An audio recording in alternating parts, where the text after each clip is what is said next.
Senhora Ana Belleville. Jovem mulher morta aos 35 anos, após uma longa e cruel doença.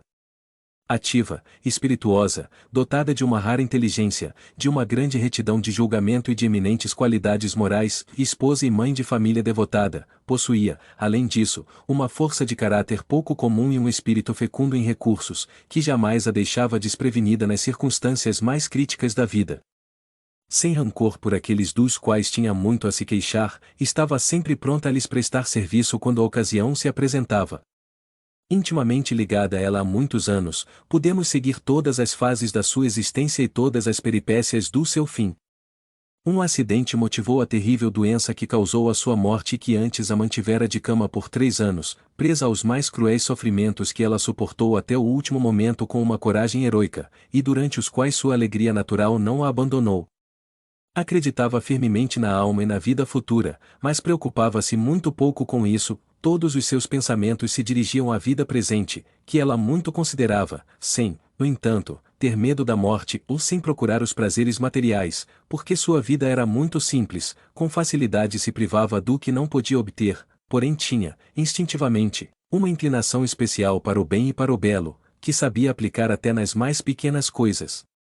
Ela queria viver, mais por seus filhos que por si mesma, pois sentia que era necessária a eles, e eis por que se agarrava à vida.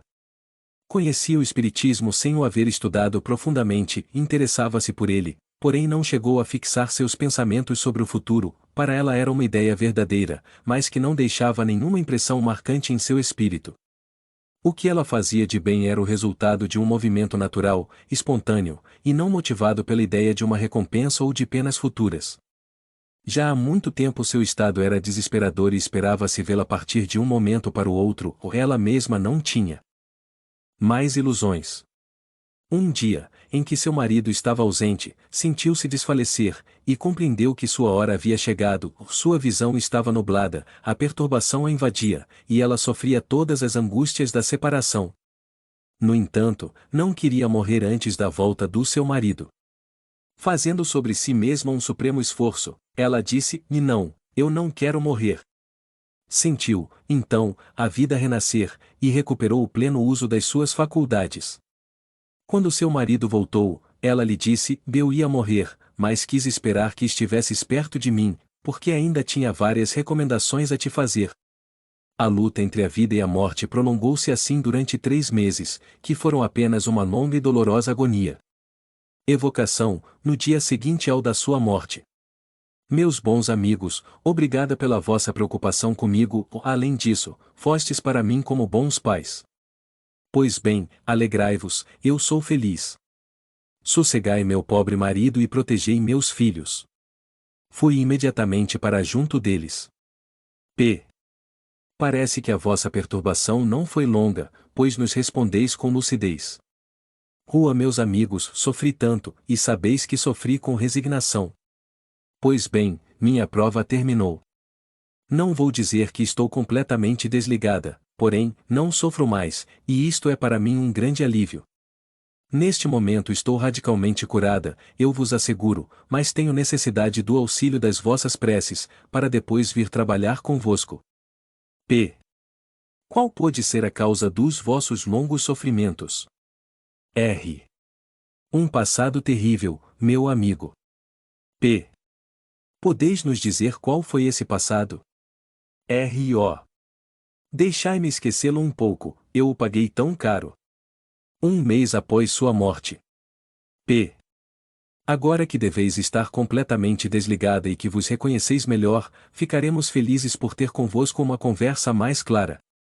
Poderíeis nos dizer qual foi a causa da vossa longa agonia, visto que ficastes durante 3 meses entre a vida e a morte? Obrigada, meus bons amigos, pela vossa lembrança e pelas preces bondosas. Quanto elas me foram salutares e quanto contribuíram para o meu desprendimento. Ainda tenho necessidade de ser amparada, continuai a orar por mim. Vós compreendeis o que é a prece, não dizeis fórmulas banais como tantos outros que não percebem o efeito de uma boa prece. Sofri muito, mas meus sofrimentos são amplamente avaliados, e me é permitido estar muitas vezes junto dos meus queridos filhos que deixei com tanto desgosto. Eu mesma prolonguei meus sofrimentos, o meu ardente desejo de viver para os meus filhos fazia com que me agarrasse, de qualquer forma, à matéria, e, ao contrário dos outros, eu persisti em não abandonar o infeliz corpo, com o qual era preciso romper, e que era para mim um instrumento de tantas torturas. Eis aí a verdadeira causa da minha longa agonia. Minha doença, os sofrimentos que suportei, a expiação do passado, uma dívida a mais que paguei. Ai de mim, meus bons amigos, se eu vos tivesse ouvido, que imensa mudança haveria em minha vida presente. Que alívio eu teria experimentado em meus últimos instantes, e quanto esta separação teria sido mais fácil se, em lugar de me opor a ela, eu me tivesse deixado levar, com confiança na vontade de Deus, pela corrente que me arrastava. Porém, em vez de dirigir meu olhar para o futuro que me esperava, eu via somente o presente que ia deixar. Quando retornar à terra, serei espírita, eu vos asseguro. Que ciência prodigiosa! Assisto às vossas reuniões frequentemente e às instruções que são dadas a vós. Se eu a pudesse ter compreendido quando estava na terra, meus sofrimentos teriam sido bem amenizados, porém, a hora não era chegada. Hoje compreendo a bondade de Deus e sua justiça, mas não estou bastante adiantada para não me preocupar mais com as coisas da vida. Meus filhos, antes de tudo, ainda me prendem a ela, não mais para mimá-los, mas para velar por eles e esforçar-me para que sigam a estrada que o Espiritismo indica neste momento. Sim, meus bons amigos, ainda tenho grandes preocupações, uma principalmente, porque o futuro dos meus filhos depende dela. P. Podeis nos dar algumas explicações sobre o passado que lamentais? Ai de mim, meus bons amigos, estou pronta para vos fazer minha confissão. Não dei valor ao sofrimento, vi minha mãe sofrer sem ter piedade dela, e eu a chamava de doente imaginária. Por jamais tê-la visto de cama, eu achava que ela não sofria, e ria dos seus lamentos. Eis como Deus pune. 6 meses após sua morte. P. Agora que um tempo bastante longo se passou desde que deixastes o vosso invólucro terrestre, podeis nos descrever a vossa situação e as vossas ocupações no mundo dos espíritos? R. Durante minha vida na Terra, fui o que geralmente se denomina uma boa pessoa, porém, antes de tudo, eu amava o meu bem-estar, compassiva por natureza, não teria sido capaz de um sacrifício penoso para aliviar um infortúnio.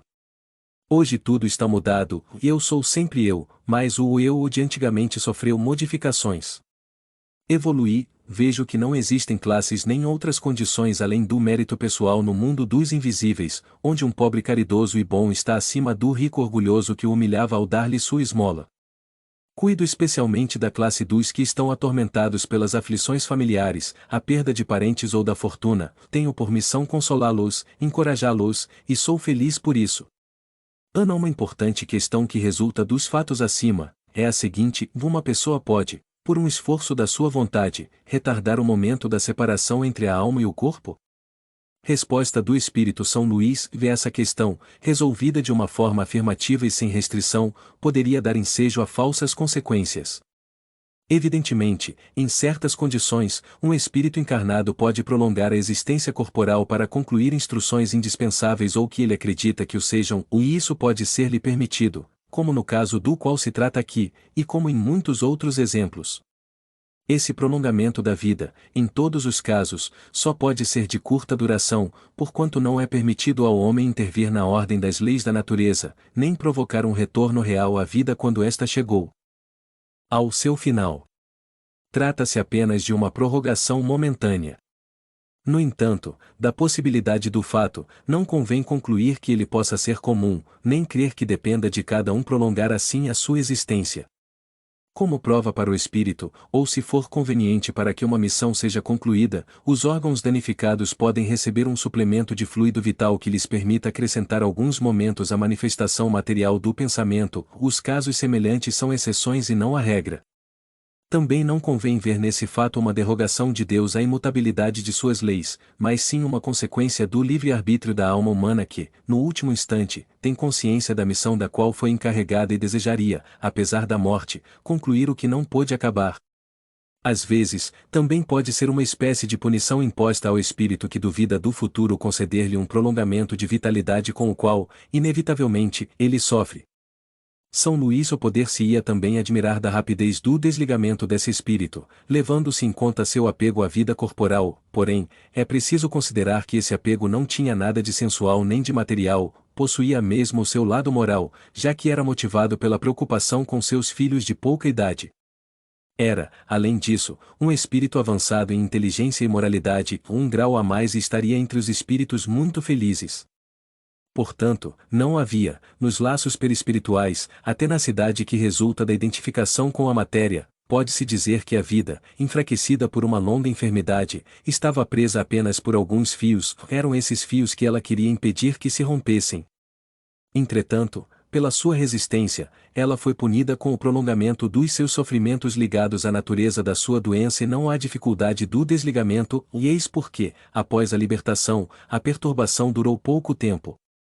Um fato igualmente importante resulta desta evocação, assim como da maioria das evocações feitas em épocas diversas, ou mais ou menos afastadas da morte, é a mudança que gradualmente se realiza nos pensamentos do espírito, do qual pode-se acompanhar o progresso. Neste espírito, essa mudança se traduz, não por melhores sentimentos, mas por uma apreciação mais correta das coisas. O progresso da alma na vida espiritual é, pois, um fato comprovado pela experiência. A vida corporal é a colocação desse progresso na prática, é a prova das suas resoluções, o cadinho onde se depura. Desde o momento em que a alma progride após a morte, sua sorte não pode ser irrevogavelmente fixada, porque a fixação definitiva da sorte é, como já dissemos anteriormente, a negação do progresso. As duas coisas não podendo existir simultaneamente, resta aquela que tem a confirmação dos fatos e da razão. Este audiolivro representa uma contribuição para aquelas pessoas que necessitam, como é o caso dos deficientes visuais, os deficientes auditivos, pessoas acamadas que se encontram em hospitais e clínicas, e como forma de acesso e divulgação da doutrina espírita, para que todos lembrem-se de valorizar e reconhecer o trabalho do autor adquirindo suas obras. Por favor, não esqueça de deixar o seu like, inscreva em nosso canal e compartilhe, para que possamos melhorar e seguir publicando. A caridade é o caminho para a evolução. Muito obrigada, que a paz do nosso Mestre Jesus esteja com todos vocês e seus familiares.